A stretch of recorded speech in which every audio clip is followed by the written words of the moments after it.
യേശു കർത്താവ് ഈ ഭൂമിയിൽ വന്ന് പിതാവിനെ നമുക്ക് വെളിപ്പെടുത്തി, അതോടൊപ്പം ഒരു പിതാവിൻ്റെ മകൻ എങ്ങനെയാണെന്ന് നമുക്ക് കാട്ടിത്തന്നു. യേശുവിലേക്ക് നോക്കുമ്പോൾ നമ്മൾ എങ്ങനെയാണെന്ന് നമുക്ക് മനസ്സിലാവും.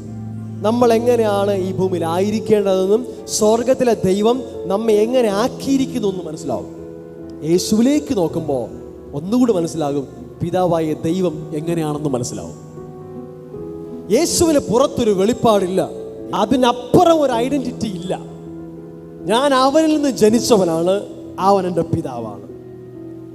ലോകത്തിന് അവൻ ആരോ ആയിക്കോട്ടെ, ലോകത്തിന് ചിലപ്പോൾ അവൻ ഡോക്ടറായിരിക്കാം, ചിലപ്പോൾ ചിലർക്ക് ദൈവം ഒരു സൗഖ്യം നൽകുന്ന ഒരു വൈദ്യൻ മാത്രമായിരിക്കാം, ചിലർക്ക് അവൻ വിധി കൽപ്പിക്കുന്ന ജഡ്ജി ആയിരിക്കാം. പക്ഷെ എനിക്ക് അവൻ സ്വർഗീയ പിതാവാണ്. ഹല്ലേലൂയ.